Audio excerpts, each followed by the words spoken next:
Hello, and welcome to another Fantasy Premier League video. My name is Steve, and it was Dean Huijsen, my 2.5% owned differential, who came through for me once again in Game Week 18, helping me to earn another decent green arrow this week of almost 200k to the good. Anyway, today is going to be a very short video as I try to squeeze a release in before the deadline in just 12 hours time. So today we'll go over why Pedro Porro has to go and who I'm eyeing up for his replacement. We'll also go over how the Saka replacements fared in game week 18, as that list of candidates is even more relevant now with Bruno Fernandes getting himself sent off with 2 yellow cards. Unlucky to all of you who bought him in out there. He hardly ever gets himself sent off. But anyway, with that being said, make sure to give this video a thumbs up and subscribe to the channel, especially if you get any value out of the following content. Right, so game week 18, scored myself 67 points with an average of 51, and that largely came down to one decision, which was I opted to play Dean Huijsen over Pedro Porro. Now, I did this for a couple of reasons. Now, I think Pedro Porro was actually still on my team in the last video, but I did have a think about it leading up to the deadline. Now, Spurs were without Romero and Van de Ven as they were both injured in game week 18, which is a little bit of a detriment to the defensive line. However, that hasn't stopped me from playing Pedro Porro in the past. I did play him against. It was the week where he actually, I think it might have even been City, was it? Who was it? Yeah, it was Man City. I played him when Van de Ven and Romero were injured, and he got a clean sheet and a goal. Super lucky. But anyway, that was not the only reason. They were all so crucially without Vicario in net, leaving Fraser Forster as the man between the sticks. Now, Fraser Forster will cost Spurs goals. I just do not rate him as a keeper at all. He's one of those keepers that just rushes out of position, puts all sorts of undue pressure on the back line, and they also had obviously a couple of centre backs out. Now, in the past couple of videos, I have been calling out Pedro Porro for being at fault for a few goals that Spurs have conceded recently, noting that he is quite often caught ball watching and not recognizing the danger. I think I talked about it when Trent got his assist a couple of weeks back. Now, it does look like Postecoglou has been seeing what I've been seeing, as he did bench Pedro Porro in favour of Jed Spence. He managed to get himself sent off in the 94th minute. Now, Pedro Porro did come onto the pitch in the 81st minute for Udogi, earning himself a one-pointer, and Dean Huijsen got himself the clean sheet and 3 bonus points, sorry, copping himself a yellow card in the 0-all draw. So I actually ended up playing Huijsen for his attacking threat and clean sheet potential. Also being quite worried about Pedro Porro and his minutes. Pedro Porro was actually benched a couple of weeks ago, but came on early and still picked up the clean sheet due to an injury that happened in the game.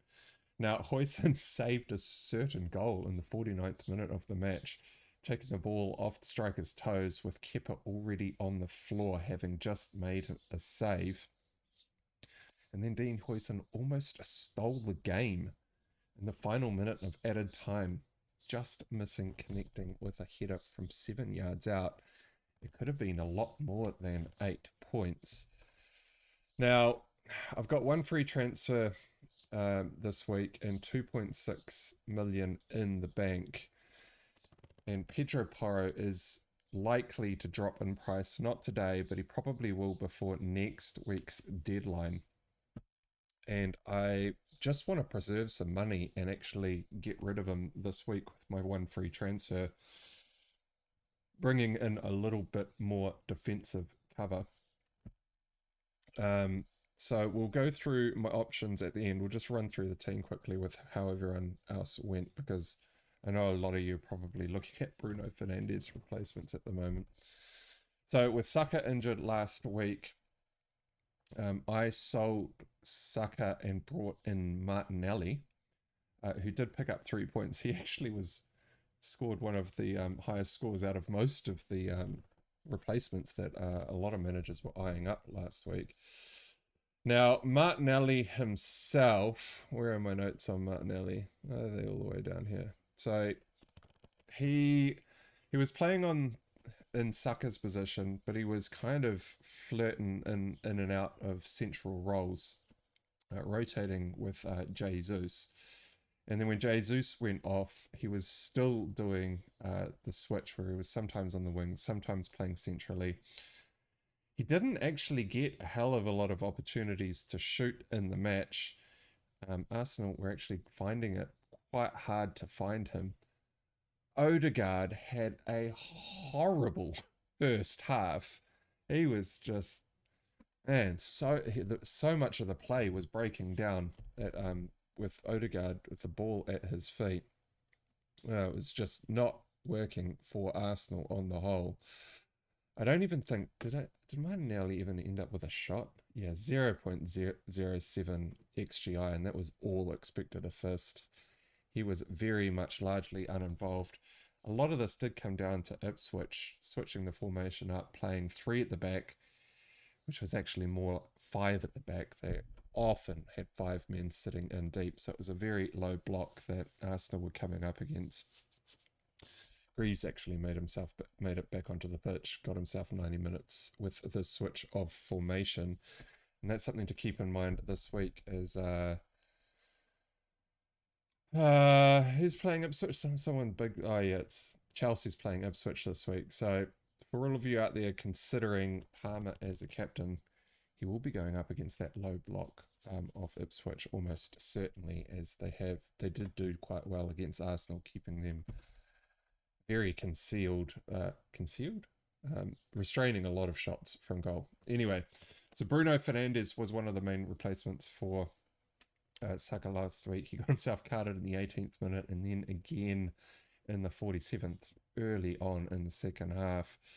I did note United's lack of finishing in the video last week, and that was the reason why I was going against Bruno Fernandes or any of the United assets, as I didn't think Bruno Fernandes would have any assist threat because no one else at United was finishing.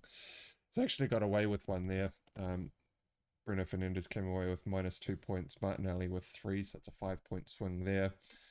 Foden was another one on the list. I went against him because he was too expensive and that City were out of form and still not finding their feet. I did watch that match, the Man City match at the weekend, and I actually think I know what's going wrong with Man City. I'll very briefly touch on it. Not that many people are probably looking at City assets unless you are potentially considering Foden as a replacement for Bruno Fernandes. Now, I think the main issues at City come down to Lewis and Kovacic, and a small amount to do with Akanji as well. Lewis has no go forward unless it's a pass out to the wing. He's also unable to recognize danger on the counter-attacks. This is also why they are conceding goals. The 69th minute was a prime example of this in the game at the weekend. He first loses Decore, doesn't track back to mark him. Then the ball goes wide and he doesn't drift across to Decore to defend him. Decore ends up with the ball at his feet from the cross with a largely free shot, which Lewis had to scamper out to block. And there's many occasions of Lewis doing this, very similar to Porro in this respect, as he's often ball watching and not recognizing the danger. Now, those are the issues with defense, but he is just not, he's got no go forward. Neither has Mateo Kovacic. Kovacic is constantly playing sideways or backwards passes, doesn't carry the ball forward either, so there is no momentum being generated. And how many passes has Kovacic actually made into the box since Rodri got himself injured? That is a stat I would probably recommend going to look up. I don't have it on hand, but he's not creating any go forward, and neither is Lewis. And those two sitting defensive midfielders do need to generate the go forward. This is starving Haaland of possession, and is the key reasons why City are having the issues that they are. Now, Rodri, on the other hand, he was awesome at just having the ball at his feet, picking a little simple forward pass. It might only be a 5 to 6 yard pass, but it breaks the line, gives the receiver an opportunity to turn and generate momentum and go forward. Or if it wasn't that, he'd just walk the ball forward himself through the lines, just recognizing everyone out of position and just creating go forward and then laying the ball off then. That is what they are missing. I don't know where that's going to come from. I don't actually think they have any players in the squad that are going to be capable of doing that unless Pep pulls Lewis aside and makes him do it or something. Anyway, that was a bit of a slight tangent. Maddison was another player high on the list of Saka replacements this week, and if you are looking at him for Bruno Fernandes, I did say last week I was seriously worried about his minutes, and so I avoided him very quickly. And Maddison was benched at the weekend. He did sub on for Sarr in the 64th minute and then got himself carded in the 77th. Probably came away with 0 points there. I didn't actually check in on the score. Son was another one on the list. I also said he was just way too expensive for what you were getting. He ended up blanking. I think the only flash in the pan from that whole match was that he hit the outside of the net from a direct free kick at the end of the first half. He was otherwise very largely uninvolved. So the list of Bruno Fernandes replacements for all of you who got stung by the red card is still very, very limited. I'd still be tempted to roll the dice on Martinelli or potentially Odegaard. Odegaard, though, with a terrible first half, would probably have me swinging away from him. Or I'd be having a punt on someone in Crystal Palace like an Ismail Assar or maybe an Eberechi Eze, but I think these are all pretty punty. I would just lop it onto Arsenal. Arsenal are one of the better attacking teams in the league, and the fact that they did blank against Ipswich was probably largely down to the low block and this shift of formation. I think they will have a little bit more joy going forward. Around the rest of my team, my double up in Arsenal defense kept a clean sheet. Gabriel missed an absolute sit-up from a corner with his header, which he would almost bank on him scoring pretty much every time. I do not know how he missed that. Cucurella also had a diving header, which he unfortunately hit straight at the keeper. He actually had another chance, I can't remember, late in the match or something. He had the diving header had a rebound which almost landed at Jackson's feet. He comes away with a 1-pointer as he did get himself carded in the 82nd minute. I had the captaincy on Mo Salah. He scored a goal yet again, consistent as always. Palmer did come away with a 10-pointer. Beautiful finish by Palmer, by the way. Oh my God. That man is also pretty clinical. He just doesn't shoot as often as Salah, which is why I keep lumping the captain's armband on Salah, and it will be on Salah yet again this week. Semenyo was actually pretty unlucky to not come away with some points this weekend. Where is my Semenyo notes? Geez, I should have organized this. I kind of jumped on a little bit unorganized today to rush this video out. Semenyo had a shot cleared off the line in the 23rd minute. He also flashed a ball across the 6-yard box with no one getting on the end of it in the 70th. And then he also almost scored a reverse header in the 86th minute, which only barely went narrowly wide. Semenyo will definitely still be in my team and starting, even though he has had a few blanks recently. I think he scored last week from memory, though. João Pedro gave away a very unselfish chance to Enciso, who ended up, I think he either hit the post or put the ball wide. But then João Pedro almost goes and gets himself sent off for throwing an elbow. He just didn't connect with the player, which is super lucky for all of us owners out there, as that was almost certainly a straight red card had he connected with the guy's face. Bought in Isaac as part of two of my free transfers. Isaac got a tap in and came away with a bonus point. And Nicholas Jackson, who I bought in ages ago when he was on and has been on 4 yellow cards for the longest run, still manages to dodge that fifth yellow card and only has one more game to survive, which is this weekend. And then he's almost certainly going to start picking up yellow cards at that point. Just know that's going to happen. But anyway, so the whole team, 67 points all up, average of 51. I'm up about almost 200,000 places to just inside the 1.5 million mark. And I am looking to sell Pedro Porro. To be honest, whoever I buy this week is basically going straight on the bench, as I am going to be playing both my Arsenal players, Cucurella away to Ipswich, as Ipswich are almost certainly not going to score, and Cucurella has had some attacking threat recently, and I'm going to be playing Dean Huijsen again away to Fulham, as I just think he's got pretty decent chances of connecting with any of the set pieces where he gets himself forward to. Yeah, that header that he almost scored in like the dying moments, he threw his body at it. He just couldn't quite get through the defender and missed his header by about this much. So he looks like he knows where the ball's going to be and that he's going to get on the end of a few.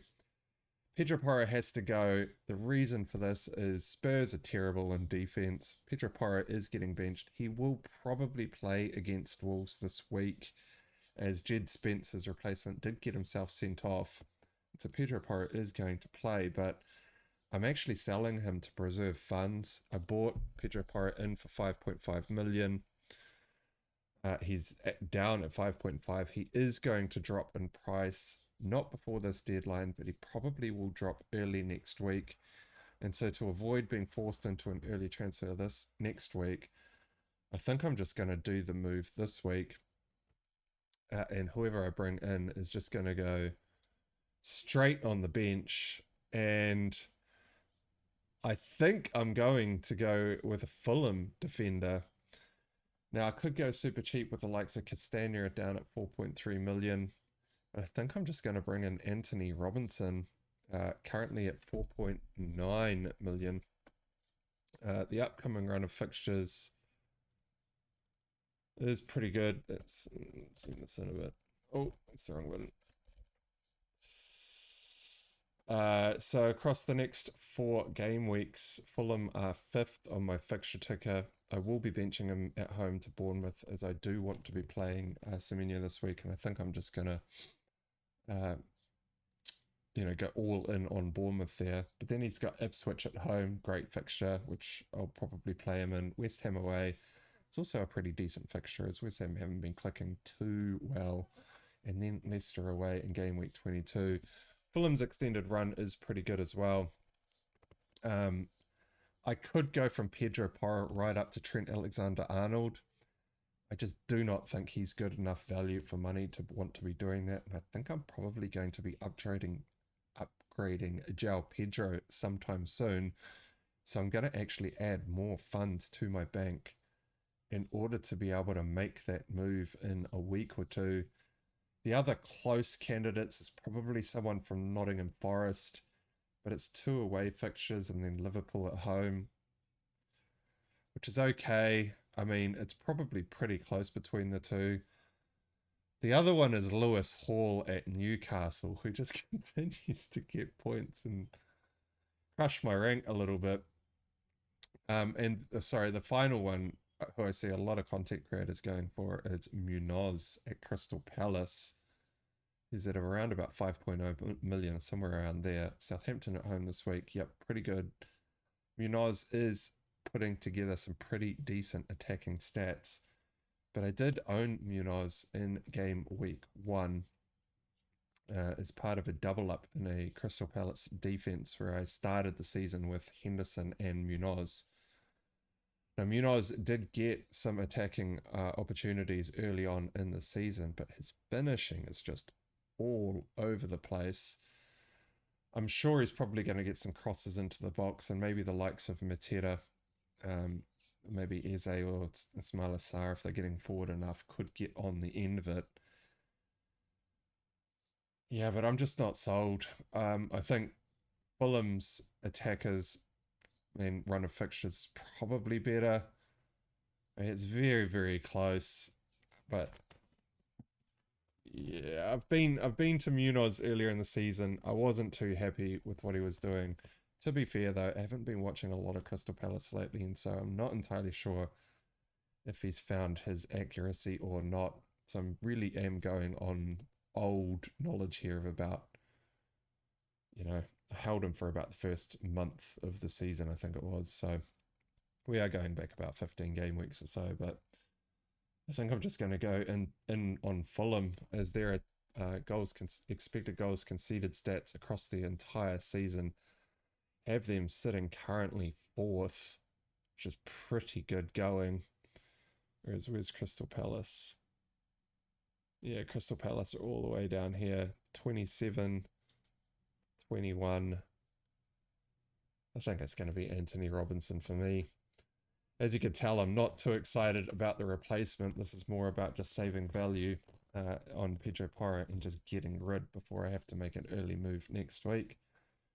And so it is just going to be a money-saving move to make some bigger moves in the upcoming game weeks.